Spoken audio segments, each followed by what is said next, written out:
I start developing an addiction or a very intense focus on external validation, mainly from women. These days, they would label it with sex and love addiction, or I had the love addiction component. Do you find that men will struggle with that's hard for them to do that? A lot of misunderstanding, because a lot of men think they need to perform or need to provide, while this is not what women or what the feminine wants, or not only. Welcome to the Spirituality in Leadership podcast, hosted by Andrew Cohn. Andrew is a trusted counselor, coach, and consultant who works with leaders and teams to increase productivity and fulfillment in the workplace. If you'd like to connect with Andrew about individual or team coaching, leadership workshops, or team alignment, please go to www.lighthouseteams.com. Enjoy the podcast. In this episode of the podcast, I speak with Gino Peremans in Belgium.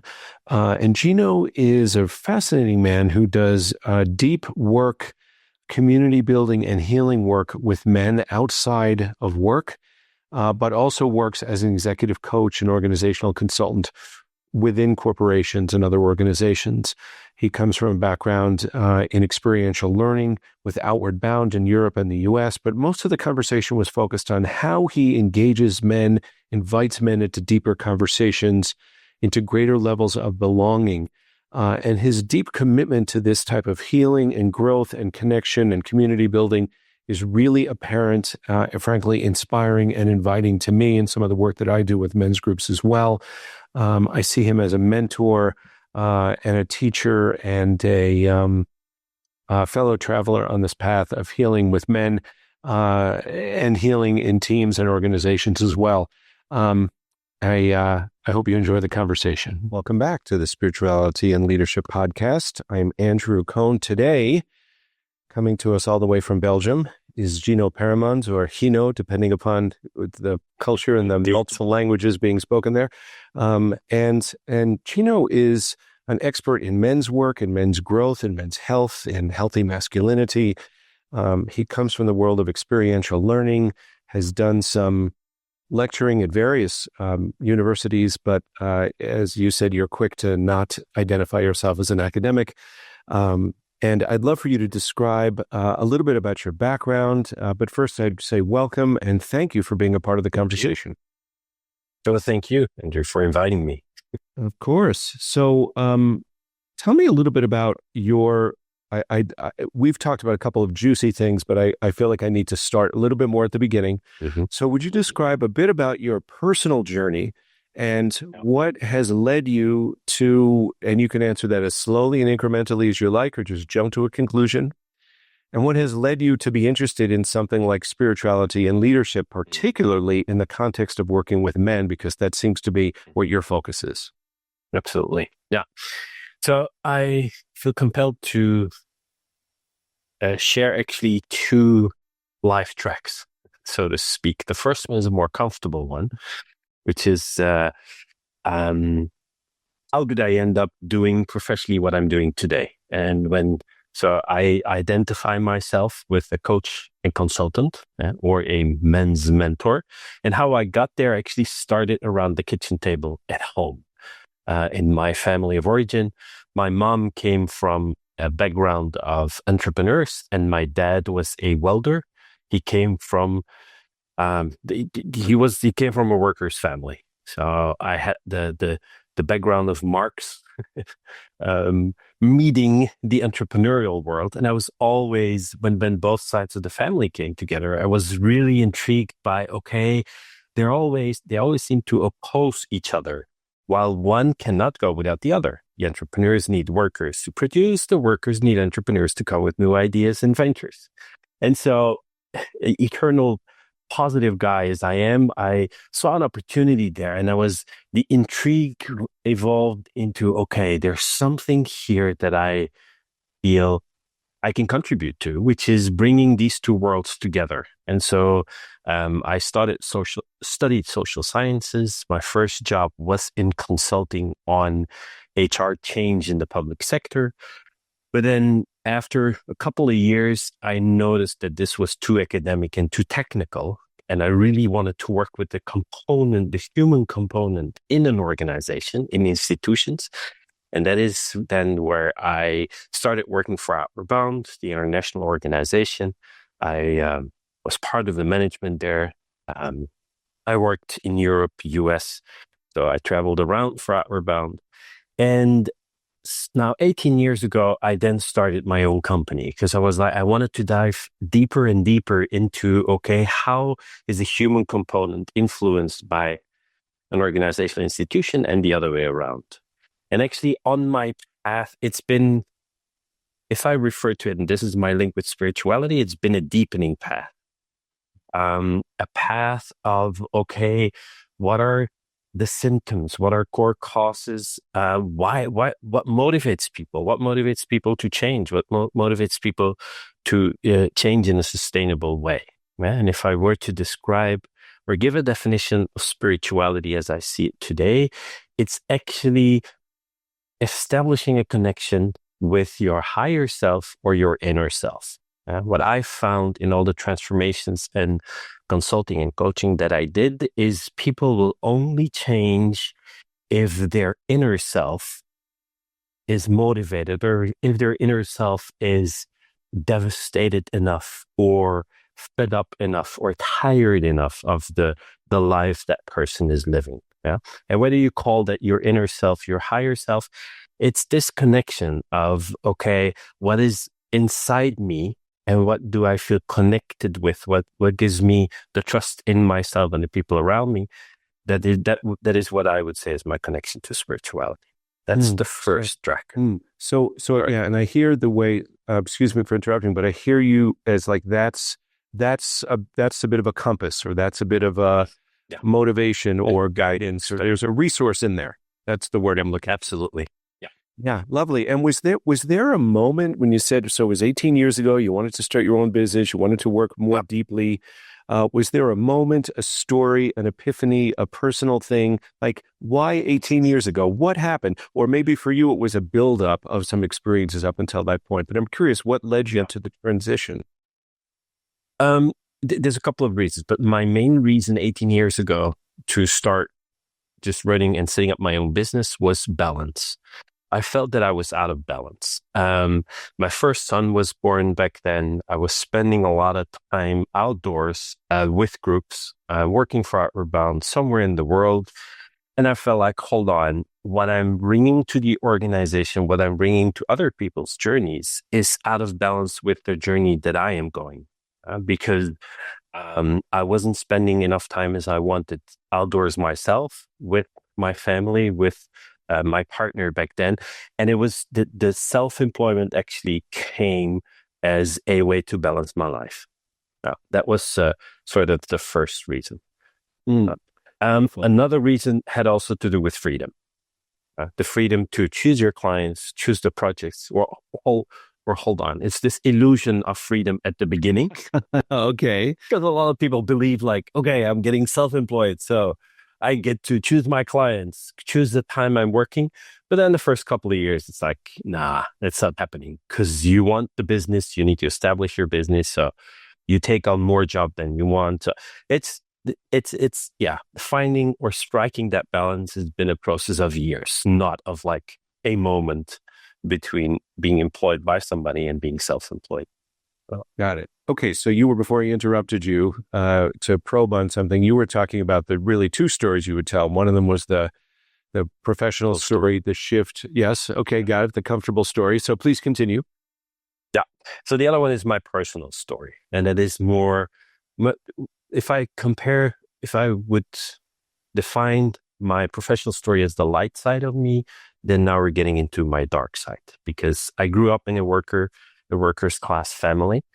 My mom was housewife, and her connection with the family was with entrepreneurs, but she never had a real entrepreneurial spirit. My dad was a welder and union representative. And I grew up in a family that had, how shall I say, the vocabulary around development and emotions was very limited, was very rudimental, was very, I wouldn't say non-existent, but feelings were like, you have the 5 basic feelings, and that's where the vocabulary stopped. There was also the understanding around emotions and impact on each other, and the effect we had on each other was also very limited. Now, I was born highly sensitive. A highly sensitive man in such a family was a challenge for me. Challenge to fight my position. On top of it came a brother who was only 1 year younger. He got very sick at a young age, so he became like the child to care for it. I wouldn't call it the problem child, but the child that needed a lot of care and attention. And so actually, I found myself sort of like an alien in my own family. It was like, what am I doing here? I don't understand them. They don't understand me. But as a child, what you do is you look for love, comfort, and safety. And how I found this love, comfort, and safety was to start creating or calibrating my compass towards, okay, how can I get this external validation of love and attention that I need as a child? So I started pleasing a lot. I started caring for my old parents, so became too adult at a too young age. And it actually, on top of that, came a lot of taboos around sexuality, around how you spend time with other people. And to cut a long story short, I started developing an addiction, or it is very intense focus on external validation, mainly from women. These days, they would label it with sex and love addiction, or had the love addiction component. And the major shift there was about 9 years ago, when my then partner sort of found out about all the secrets and the secret lives and the cheating and that I had been doing. And that's where my own in-ring path then intensified, where I really got to let go of the backpack of all the secrets and strategies that I was carrying, and move into a more radically honest life, which is still a journey today, but that's sort of the other side. So, as I said, I'm a coach. I'm also an executive coach. So there's, in the executive world, mainly with men, there's a lot of compensating that executives do for the stress, loneliness, and pressure that they experience at work. So when an executive would start a conversation about, but I'm struggling a little bit with unhealthy or even destructive behavior, I would feel totally comfortable to have that conversation. Why?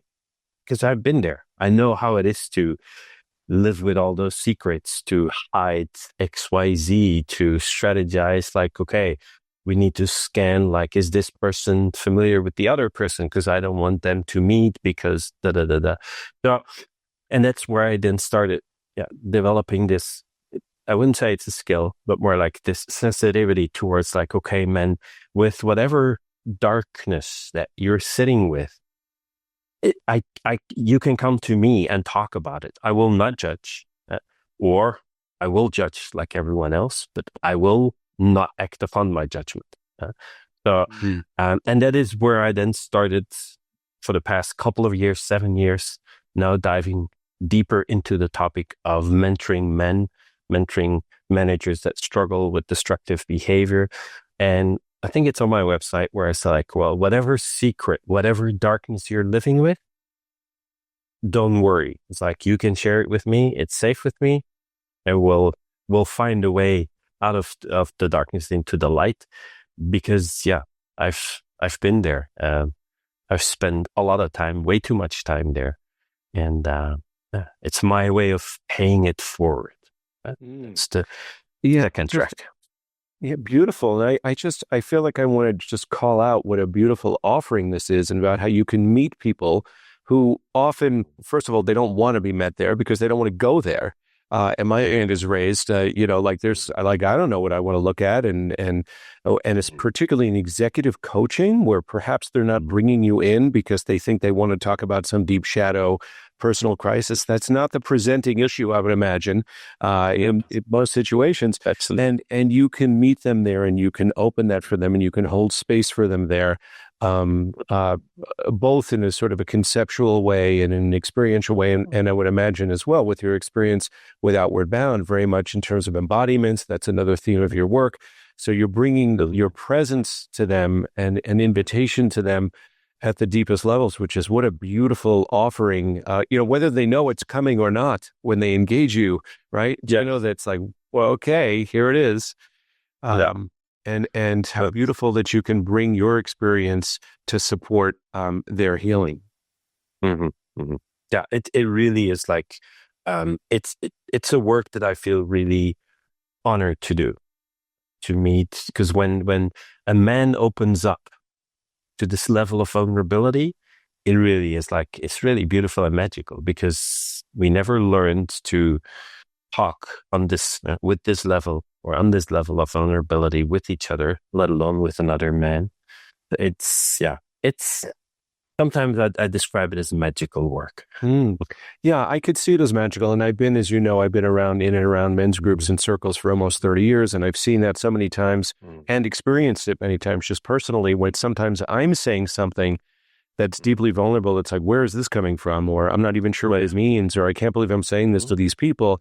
And something just, so, it's almost as if, I don't know, I haven't thought about it this way. And, but it's almost as if like the angels are waiting.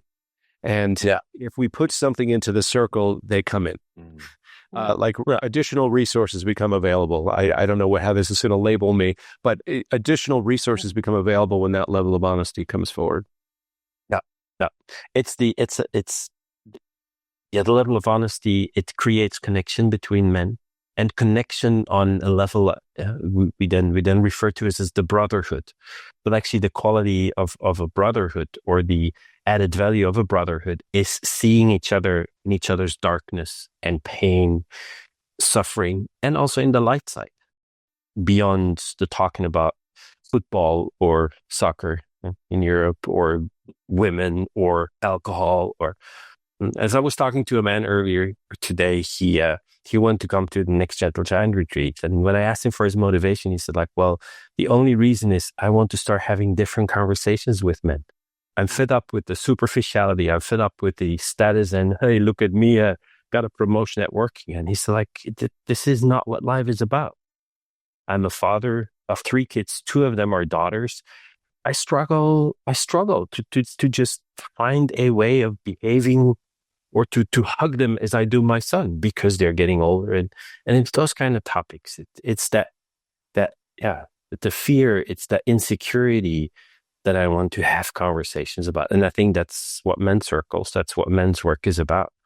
We're here for men who want to have like a different quality of conversations with each other. Yeah. And we're, pushing against these cultural expectations and cultural norms. And I found it, as you know, I hosted my first men's retreat here in Santa Fe a few months ago. And it was just remarkable and I was reminded, it's not about what I have to do or make some magic happen, but asking some questions, creating the conditions within which holding space within which real conversations can happen. And in a way, it's terrible. It's refreshing and amazing and like, wow. On the other hand, honestly, I don't know if you experience this feeling, Gino, but it's almost like tragic. Why do we do this? Why do we put ourselves through this? Why do we force ourselves into these narrow channels of expectation and tolerable and allowable behavior? Why do we do that? I'm not asking you to answer and defend the cultural norms, but I just find it so remarkable. Yeah. It's because we are easy victims of the patriarchy, is one way of looking at it. And I don't want to sound redundant, but I think we cannot underestimate the pressure that comes from this idea of everything needs to always be better and go faster and be more efficient and effective. And I think the greatest exercise I do in my retreat is just for 20 minutes doing absolutely nothing. Being meticulously in doing nothing. And for a lot of men, this is like, oh my God, I just can't do it. It's like, there's this pressure to perform, and the performance pressure, the performance wounding with men is just huge. And a lot of misunderstanding, because a lot of men think they need to perform or need to provide, while this is not what women or what the feminine wants, or not only. Yeah. And so a lot of men have this narrow view of like, okay, I need to be the provider. I need to perform. I need to get promotions. I need to drive with the most beautiful car, with the most bling bling, because that way I'm seen and recognized. No, that's not how it works.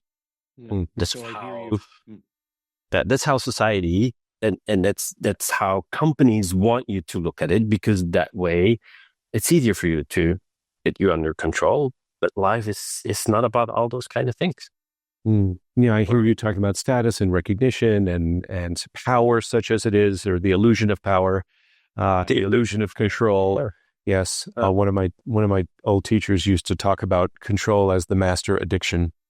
Absolutely. And the drive for control, and the mixed messages we received as well. So I remember in my men's retreat, I was talking a bit about, Brene Brown talks about how, with men, like what are we afraid of and what are our points of vulnerability? And for men, it's always that we're weak.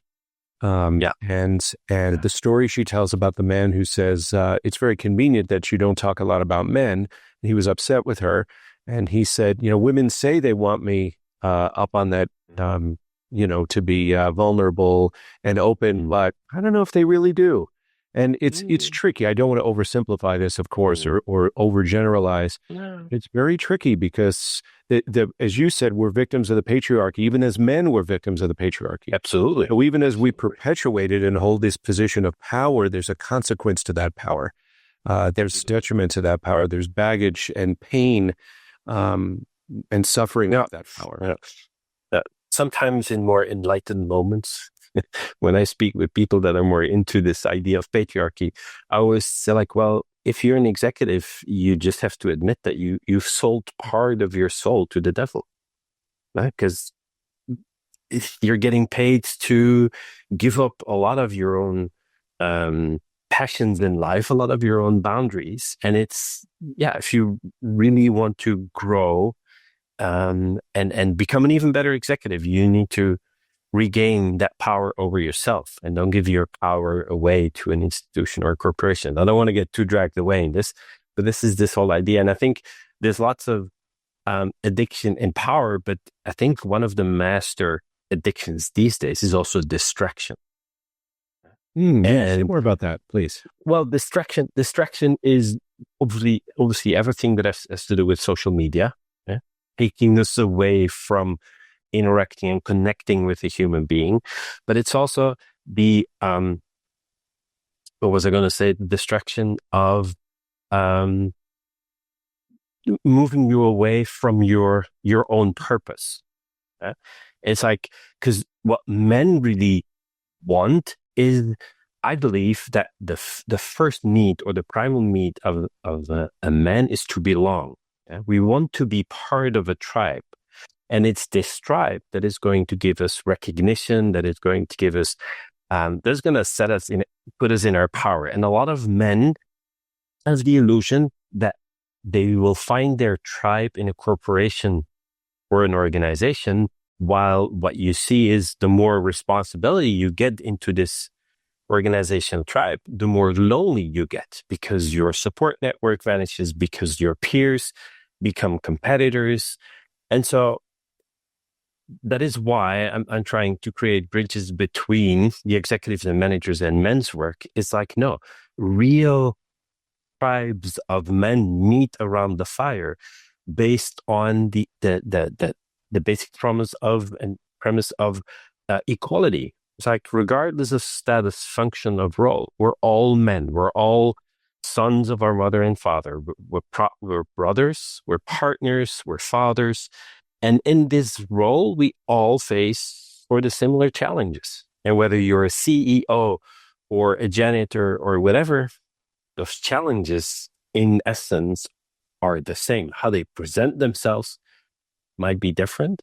And that is what, and a lot of these executives and managers that I bring them to men's work through the men's festival in Belgium or through Gentle Giants retreat. This is what they, usually day 2, they start feeling. It's like, oh, I can just be here. I don't have to do anything. I can just be here, there, and belong. And people are genuinely interested in me, and they're offering me advice without hidden agenda, and that is those moments, because I'm getting goosebumps and I'm saying it. That's the moments you're doing it for. The second night when I walk around in the men's festival, and then it's meant to business, and we have our own fire. It's when you hear the men opening up and having these conversations beyond their role and function. Now, right. So people showing up outside of their role and showing up more as themselves. Yeah. Yeah, you know.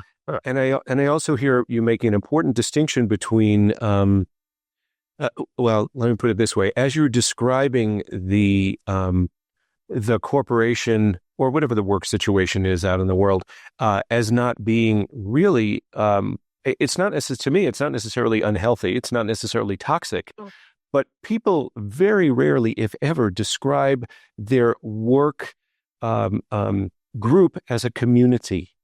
It's not a community. It's not a tribe. It is a group. It is a team. We're battling another team. Maybe that other team is the next department or the next sales group, or maybe it's another organization or the competition. But there's a tribalism to it, but it's not a healthy tribe. It's not helping me evolve as a man. It's not helping me heal anything. It's not helping me focus on what my mission is, other than corporate profits. Which are not necessarily evil, but they're certainly not necessarily healing. Absolutely. Yeah. Yeah. They're not as healing as they pretend to be, or absolutely. Fair enough. As they promise. As they promise. So I'm curious to know what it is that you do, and this may be a very simple question, or you may get into some level of detail. That's fine. But what do you do to help develop that sense of healthy tribe? It could be what you build and introduce and make. It could be what you take away in order to help build that sense of community and tribe. And I'm curious to know kind of how you do that, so we can learn from that, and also how you do it in particular with men who are coming from different environments where their notion of tribe is different. They come from a strict church, or they come from a very narrow understanding of this is what it means to be a man. How do you, with people coming from vast backgrounds, how do you invite people from such a broad spectrum into an inviting place? Yeah.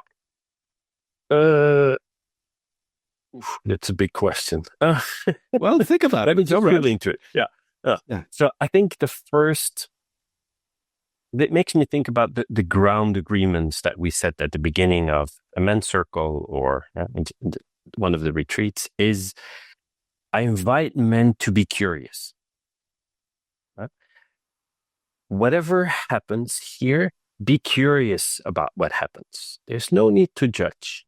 You will judge. Everyone judges. But look at your own judgment and approach your own judgment with curiosity.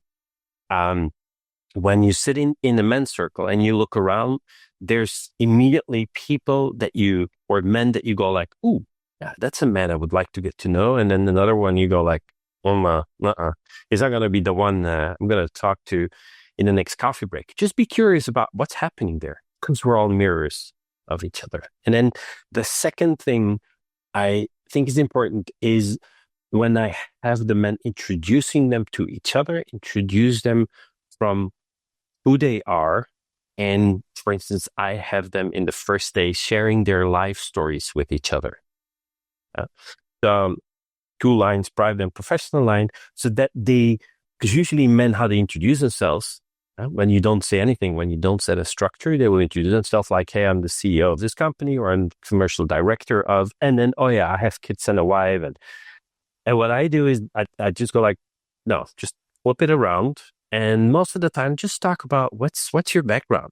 As you just open the conversations, like, how did you get here? Like, what's your purpose in life? Or what have you been trying out in the past? What has been driving you? And another thing that I think... I'm sorry, a quick question. I'm sorry to interrupt. Do you find that men will struggle with that's hard for them to do that? Okay, so... Well, yeah, they struggle with, because I asked them, actually, there's two parts to the invitation. First is a drawing. So they really have to like sit with themselves and make the drawing of highs and lows in their life and then share it. The first part they struggle with because, one, I'm not telling them how vulnerable I'm expecting them to be. I don't have any expectation about it. I'm just telling like, hey, be personal, not private. Share things you don't feel ashamed about afterwards, but not private things that you go like, oh my God, if I need to share this now with people back home, they will be mad at me, or because I broke a confidentiality rule. So, and then also, so you give them a container, but nothing specific. And the second thing is, men are not used to just sit with themselves and reflect over, okay, and then qualify like what's high, what's low. So they struggle with this part. Yeah? So my invitation is always extended to like, okay, take your time, and you have your comfort zone. You have the story about yourself that you've been telling for all your life. But go beyond your comfort zone for a maximum 20% is the boundary that I'm setting. And I ask them like, okay, what is there that you haven't shared that much with people in your life? Or so I give them the invitation so that they feel like, oh, okay, it is okay to become more private. That's the first part. And you see them struggling, you see them getting distracted. And I'm sorry, I keep interrupting you, but I want to ask these questions. So it's okay. The way I hear you describing it, it's almost as if you're inviting them to speak a different language or an underdeveloped language. Right. So there's no judgment on that. It's more like you just don't typically do this, but here's an opportunity to do this and to practice this in a certain way. Does that fit? Absolutely. Absolutely. And it's also to prove them that the language, they have it inside them. When I refer to a gentle giant, because this is also something like men always think like they have to change, they have to develop into, no, they just have to develop what is already inside them. Every one of us walks around with a gentle giant inside him or her. It's just like allowing this gentle giant, whatever form that you give to it or whatever image, to come out and to develop more. And when I hear you say that, I must say that I feel such a sense of relief, just personally, as a man. It's like, oh wait, I just need to allow that. I don't need to develop it and build and train and get up at sunrise and run 10 miles to create this. No. It's there. Yeah. Getting up and morning practice is going to help you to allow yourself to just liberate the gentle giant that is in you. Absolutely. But it's not something that needs to be made and worked at and another expectation of striving. There you go. Just be. Allow yourself to have more time to the innering, as I call it, and just look at, okay, what is in there? What is suppressed? What is repressed? What is it that I don't want to look at? What is we men with all our boxes? What are boxes that I haven't opened for years, for ages? It's like, okay, maybe. Yeah. And so it's the allowing, absolutely. And then what is interesting, Andrew, and that's where I always laugh and just blink at my co-facilitator, is when men then start sharing their stories, they just open up. I've never seen so far a man struggling with like really sharing from the heart, because of the invitation, their personal story. And that's where the first connection starts, because everyone starts like, okay, I've had this bereavement, or I've had this thing happening to me, and my younger ages or older, and everyone has ups and downs. That's where the recognition starts happening. That's where they're like, oh, like men start realizing it's like, oh, it's not all about promotion and getting better and higher. No, it's sometimes something is keeping us back, or no. And it's this, the sharing. When men can talk and share, usually it's not a problem. You ask them to stop and feel, that's a different thing. Right. Mm-hmm. Well, another new language. Yeah. Mm-hmm. And with sharing the story is, I'm trying to stay away or invite them not to share stories, but drop into the essence of like what they're trying to say. Mm. And to what extent do you bring this into your corporate clients who may be in leadership positions? We're all in leadership positions, but if you're talking about leadership positions in business, how do you invite these conversations, particularly in a setting where you don't have multiple days, you don't have evenings by a fire? What are some small ways that you bring this forward and invite men into this precious space? Well, men and women, because in the corporate world, a lot of meetings happen with mixed genders, and is what I'm known for with my clients is when they see me, they already go like, oh, okay, so the first 10 minutes we do a check-in circle. And it's a simple tool, and you can just ask a simple question. It's like, okay, how are you entering this meeting? Like, or what do you need to be fully present in this meeting? And actually, it's a simple thing, but what you do, well, it serves a couple of purposes, but the two main ones are you build a bridge between the meeting that happened before and the actual meeting. And the second one is you have people talking themselves into the meeting and into the whole body rather than just the mind that is focused on task and result. And it's small things. And so that's one trick I would say is it's check in and check out circle. And sometimes it just takes one word of each person around the table.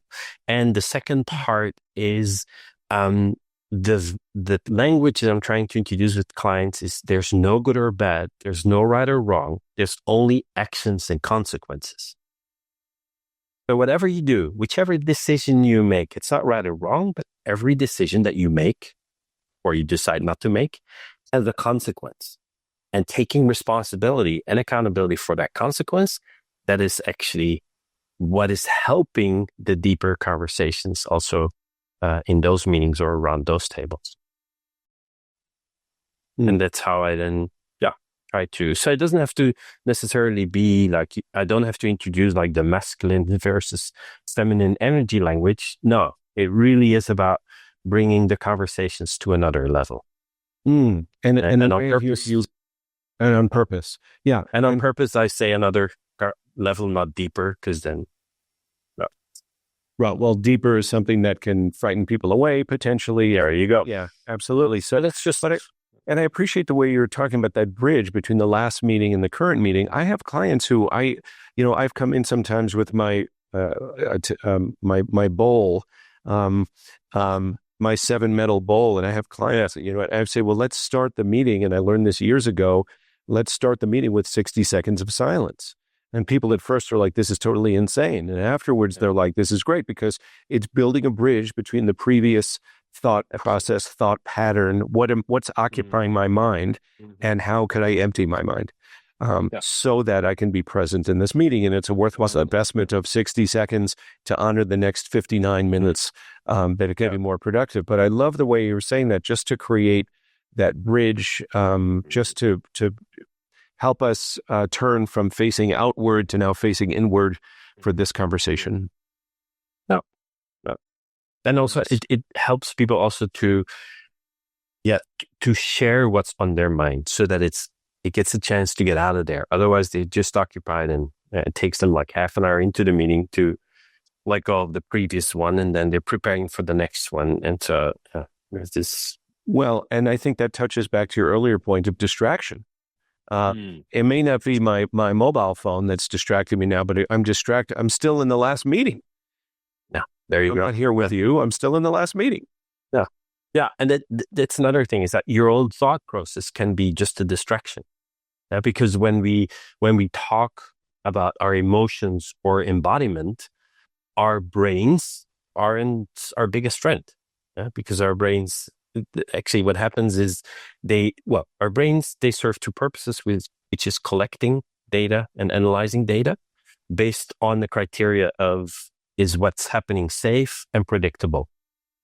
And when we're trying to bring ourselves into a new way of doing things or looking in a different way at things, it might not always be, or our brain will not always tell us like, oh, this is a good thing to do because it's new to us and we'd like to learn. And so for a lot of men who spend a lot of time in their head, understanding this idea of like, oh, but hold on, our brain will just do what it's used to do and we'll look for how can we replicate it or how we continue doing this.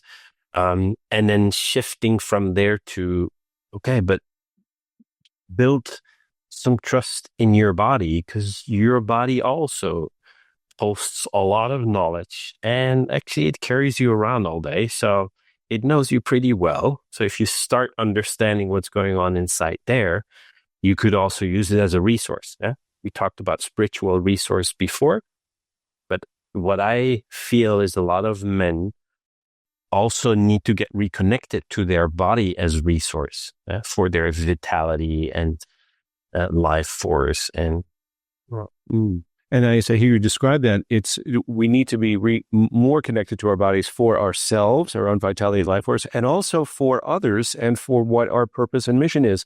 When I think about men showing up as just basically as a head, and my body moves my head from this location to that location, and I think about what's most important in my life, my relationship with my partner, my relationship with my son, my relationship with human beings, and how I show up as the man I want to be. It's rarely my mission is to solve things.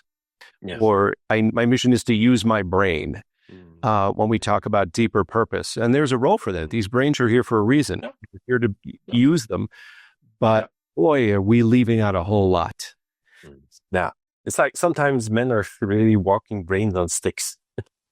One of my clients used to refer to their young managers this way. But it's like, it's true. We're just more meat to the bone. Lollipops with the... Yeah. Well, I appreciate this. I feel like we could talk for a very long time. And I hope we do, sure. Perhaps around a fire, and we'll talk offline about what that might look like. How can people learn more about the work you do? Maybe it's a website or an organizational information. Where do people go to learn more? Yeah. So the best way to learn more about who I am and the organization is Gentle Giants. It's the website's gentlegiants.be. And I'm also, you can also look for Gino Peremans on LinkedIn, Instagram, and Facebook. And they can always reach out through those different channels. It's social media, I know. Sometimes social media also serves a purpose. Absolutely. But the website would be the biggest or the best resource at this moment. Great. And the .be is for Belgium, not just for being rather than doing, correct? Okay.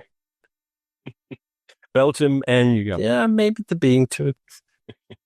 That would be great. Nice. And could you just describe briefly, so Gentle Giants offers what? Does Gentle Giants offer coaching, retreats, networks, maybe all the above? Yeah. So Gentle Giants at this moment is what we're doing is we're building a community of men who want to function and want to be like ambassadors for healthy masculinity in their relationships, in their communities, at work. So that's the idea behind it. And at this moment, we only have offerings for men and mainly the men's retreats. We have a 3-day Gentle Giant initiation this fall or spring next year. We still need to decide. There will be a 5-day live as a Gentle Giant or a deep dive for those who've done the initiation. And then we're developing an offer to run team workshops in organizations through the lens of masculine and feminine energy. And there's also the one-on-one coaching that could also be provided. So that's mainly what we're doing these days. Beautiful. I suspect people want to know more. I know I do. So we shall talk further. Thank you so much for sharing your wisdom, for the ease with which you share your personal experience of what you might call the dark side. I find that to be inspiring and inviting and gives me permission to go there a little bit more easily. So thank you for that. Pleasure. Yeah. Well, pleasure. It's like, yeah, I've learned that when you have shame and guilt and you bring shame and guilt to the light, that's when shame and guilt evaporates. So that's why I keep sharing my story. Beautiful. Thank you so much. The conversation continues. For sure. Thank you, Andrew.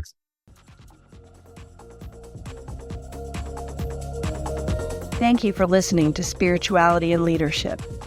If you want to access this wealth of knowledge and insight on a regular basis, subscribe to the show. Join the network of leaders who want to do and be better. Visit the site at spiritualityandleadership.com to catch all the episodes and learn more. Until next time, take good care of yourself.